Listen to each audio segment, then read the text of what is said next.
Este homem foi responsável por mais de 75 mil abortos. My name is Dr. Bernard Nathanson. I was co-founder of the National Abortion Rights Action League, and for a period of 2 years, I was the director of the largest abortion clinic in the world. I bear ultimate responsibility for over 75,000 abortions. Bernard Nathanson era conhecido como o rei do aborto. Ainda na adolescência e apoiado pelo próprio pai, convenceu sua namorada da faculdade a abortar. Esse foi apenas o primeiro dos 75 mil abortos pelos quais foi responsável, ou através das suas mãos, ou das suas ordens. Anos mais tarde, o agora formado médico Dr. Bernard Nathanson fez o procedimento abortivo em sua própria mulher, grávida do seu próprio filho. Confesso que não senti nada mais do que uma plena satisfação profissional, por mais um procedimento cirúrgico bem-sucedido. A partir de então, o envolvimento de Nathanson com a prática do aborto foi ficando cada vez mais profundo e frequente.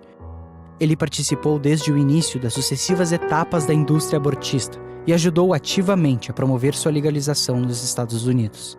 Como o negócio era extremamente lucrativo, muitos médicos passaram a se dedicar incansavelmente a essa prática. Sua clínica em Nova York tinha 10 salas, 35 médicos e realizava 120 abortos diários, inclusive aos domingos. Alguns anos e muitos abortos depois, a novidade da tecnologia do aparelho de ultrassom permitiu que Nathanson pudesse ver, pela primeira vez, um feto no útero da mãe. Naquele dia, tudo mudou. Foi como se a vida do rei do aborto tivesse sido interrompida.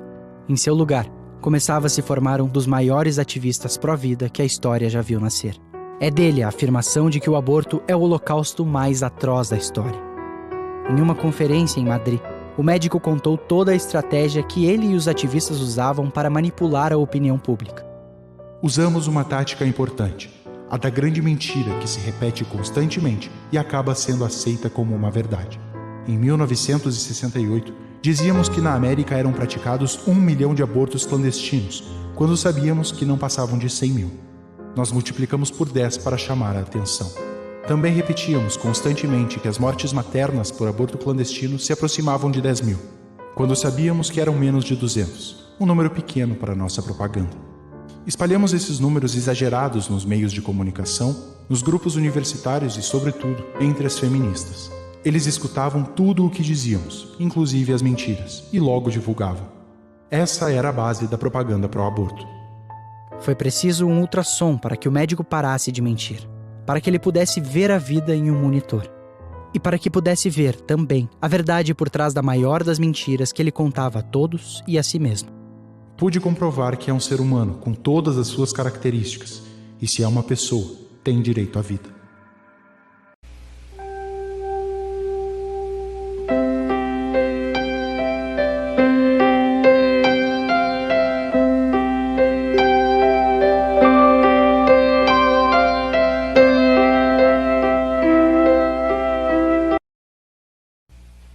Todo o material contido nesse filme é autêntico. Algumas cenas contêm material explícito e se recomenda supervisão paterna. Agora podemos perceber o grito silencioso na face desta criança que agora enfrenta a iminente extinção. O grito silencioso.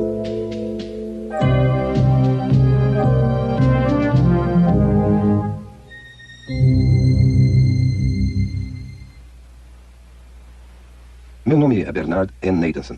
Sou um médico e também obstetra e ginecologista. E acho que tenho alguma experiência em matéria de abortos. Bem, quando eu estudava medicina, em 1949, não havia uma ciência como a fetologia. Aprendemos que esta criança nascer, o feto, era uma coisa no útero e que somente por uma questão de fé era ou não era um ser humano. E se esse ser humano teria ou não qualquer qualidade bem pessoal. Mas essa história mudou desde 1970. Foi nessa época que a ciência da fetologia surgiu nos meios médicos. Surgiu pela mera apresentação de grandes e novas tecnologias, como a imagem ultrassônica, o monitor eletrônico do coração fetal, fetologia, histeroscopia, teste imunológico e uma série de outras novas tecnologias que hoje constituem, de fato, o corpo da ciência da fetologia. Mães e pais, pela primeira vez, têm podido ver suas crianças antes do nascimento, com essa espetacular tecnologia. Essas tecnologias, esses aparelhos e máquinas que usamos diariamente têm nos convencido que, sem dúvida, essa criança a nascer é também outro ser humano, outro membro da humanidade, sem distinção, de maneira alguma, a qualquer um de nós. E pela primeira vez, temos a tecnologia para ver um aborto sob o ponto de vista da vítima. A imagem ultrassônica nos permite ver isso. E assim, pela primeira vez, vamos observar como uma criança vai sendo torturada, desmembrada, desarticulada, esmagada e destruída pelos insensíveis instrumentos de aço do aborteiro. O que estamos vendo aqui é uma sequência do desenvolvimento de uma criança no estado pré-natal de vida, desde os primeiros momentos até o fim dessa fase. Temos aqui uma criança de 4 semanas, de 8 semanas, de 12 semanas, de 16 semanas, 18 semanas, de 20 semanas e de 28 semanas. Como podem ver, não existe ainda uma mudança dramática na forma ou substância desse ser durante esse desenvolvimento. Essa pequena pessoa, de 12 semanas, é uma criatura, inegavelmente um ser humano.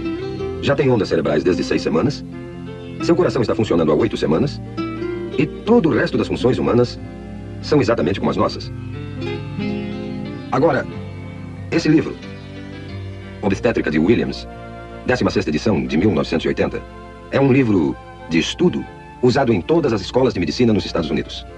O prefácio desse livro, publicado em 1980, nos diz o seguinte: felizmente entramos numa era que o feto pode ser já considerado e tratado como nosso segundo cliente. Quem poderia sonhar mesmo há alguns anos que poderíamos atender um feto como médico? As tradicionais éticas médicas e conceitos nos dizem que não devemos destruir nossos clientes e nós juramos preservar suas vidas. Agora veremos como o aborto age no nosso segundo cliente. Temos então uma criança de 12 semanas no útero, o útero sendo esse músculo em redor da criança. Quando o aborteiro inicia o processo, primeiro coloca esse instrumento, conhecido como espéculo, na vagina da mulher. E em seguida abre a fim de avistar o colo uterino aqui. Tendo avistado o colo, o aborteiro, então, pega esse instrumento, conhecido como tenáculo, firma-o seguramente com o espéculo no colo. Desta maneira, grampeia bem o tenáculo para firmá-lo melhor ao colo do útero. Outro instrumento que é posto em ação é chamado sonda. Esse instrumento é colocado dentro do útero, depois retirado, para o aborteiro determinar exato a profundidade e o tamanho do útero. Depois, esse grupo de dilatadores, esses metálicos curvos instrumentos, são usados para fazer a dilatação do colo, a fim de aplicar finalmente os mencionados instrumentos de aborto. O aborteiro primeiro introduz o mais fino desses instrumentos dentro do colo, a fim de dilatá-lo, girando o instrumento para uma parte mais larga, introduz essa ponta e vai então trabalhando através das várias graduações que aumentam o tamanho final do instrumento dilatador. Depois, passa a usar um instrumento conhecido como aparelho de sucção, o qual está sendo retirado de um recipiente esterilizado para seu uso. E então, isso será inserido no colo dilatado até chegar ao útero, para então perfurar o saco que cobre a criança, esvaziando do fluido que a cerca. O instrumento é posto em direto contato com a criança numa pressão aproximada a 55 milímetros de mercúrio, aplicada na ponta desse instrumento, que está ligada a um longo tubo grosso de sucção e à instrumentação abortiva, que é o aparelhamento do outro lado. A ponta de sucção começará a destruição da criança. Pedaços do corpo são separados, um por um, até ficar somente fragmentos do corpo e a cabeça. A cabeça é grande demais para passar pela tubulação. Para isso é necessária a aplicação de outro instrumento, chamado pinça de pólipo, dentro do útero, através do colo já dilatado. E o aborteiro, então, terá que pegar a cabeça da criança, que flutua livre dentro do útero, entre os anéis desse instrumento. A cabeça é então dilacerada e seus pedaços removidos com seus respectivos ossos. E o aborto, então, estará concluído. Já vimos como uma criança de 12 semanas aparece na tela ultrassônica. Também vimos a mecânica, todas as fases do aborto de 12 semanas. Agora, pela primeira vez, veremos um filme feito com a verdadeira imagem ultrassônica de um aborto de 12 semanas. Não se esqueça que não é um caso fora do comum, um aborto tardio. É um dos 4.000 casos de aborto feitos todos os dias nos Estados Unidos. Esse filme foi feito numa clínica de abortos. O médico que realizou o aborto foi um jovem que trabalhava em 2 diferentes clínicas de aborto ao mesmo tempo. Ele já havia feito mais de 10.000 abortos na sua vida. Quando lhe pediram para assistir uma exibição deste filme, ele ficou tão chocado do que ele fazia que saiu da sala por um momento. Voltou para ver o final, mas nunca mais fez outro aborto. A moça que manobrou a verdadeira câmera ultrassônica era uma feminista e a favor do aborto.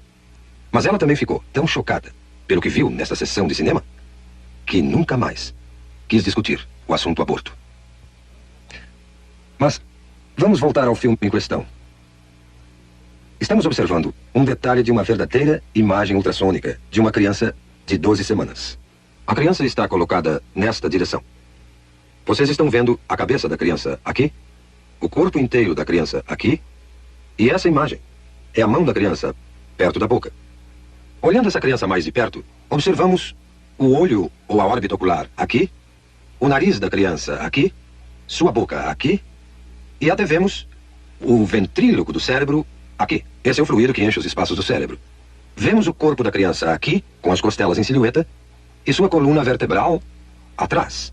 Essa é uma área granulada de tecidos, na parte superior. Parece ser a placenta da criança. Podemos até distinguir aqui as coxas, as extremidades inferiores saindo do corpo, dessa maneira. Agora, vamos à ação. Vemos o coração batendo no peito da criança. Suas batidas são de 140 por minuto aproximadamente. Agora, vemos a criança se movendo dentro do útero e observamos várias mudanças de sua posição. Ela ainda está colocada desta maneira e a boca está recebendo o polegar da criança. A criança está outra vez movendo-se calmamente no seu santuário. Agora, esta sombra que estamos vendo na parte inferior da tela é a ponta de sucção que foi deliberadamente colorida para que possamos distingui-la com mais clareza. Mas o aborteiro dilatou o colo e está inserindo a ponta de sucção que podemos observar se movimentando na tela. Podemos notar que a ponta de sucção que está aqui, quando se move em direção à criança, ela recua do objeto e começa a produzir movimentos violentos e agitados. A criança se move com mais determinação. Sua posição muda constantemente e ela retrocede mais uma vez aqui.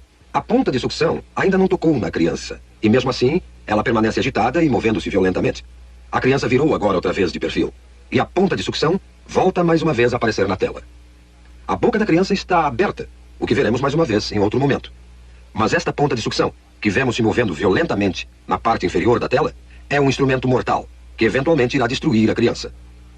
É só depois que o saco é perfurado para a saída do líquido que a ponta do aparelho entrará em contato com a criança. Mas podemos observar a ponta movendo-se enquanto o aborteiro procura o corpo da criança. Mais uma vez vemos a boca da criança aberta, como se estivesse emitindo um grito silencioso. Este é o grito silencioso de uma criança prestes a enfrentar sua extinção. Agora as batidas do coração aumentam dramaticamente e os movimentos da criança são mais violentos, como percebendo a agressão ao seu santuário.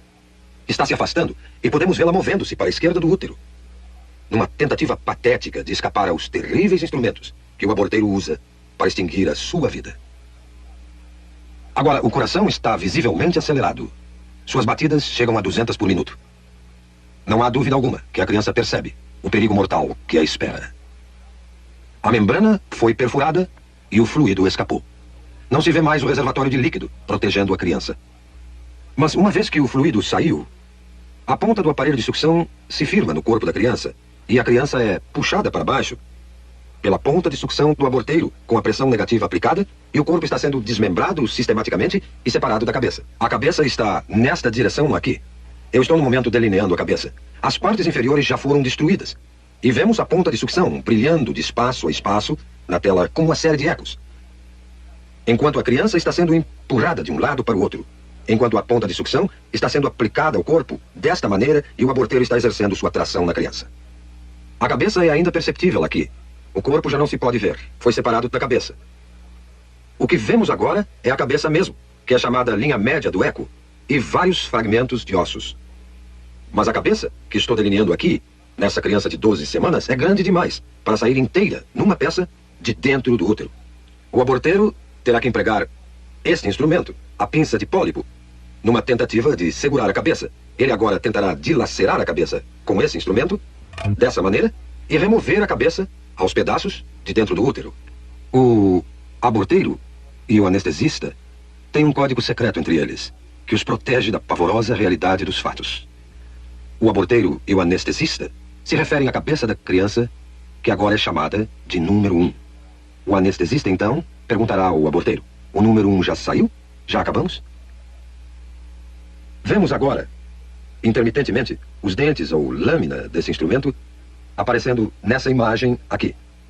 A cabeça tende a flutuar, solta no útero, e aqui estão os dentes ou lâmina desse instrumento vindo por aqui.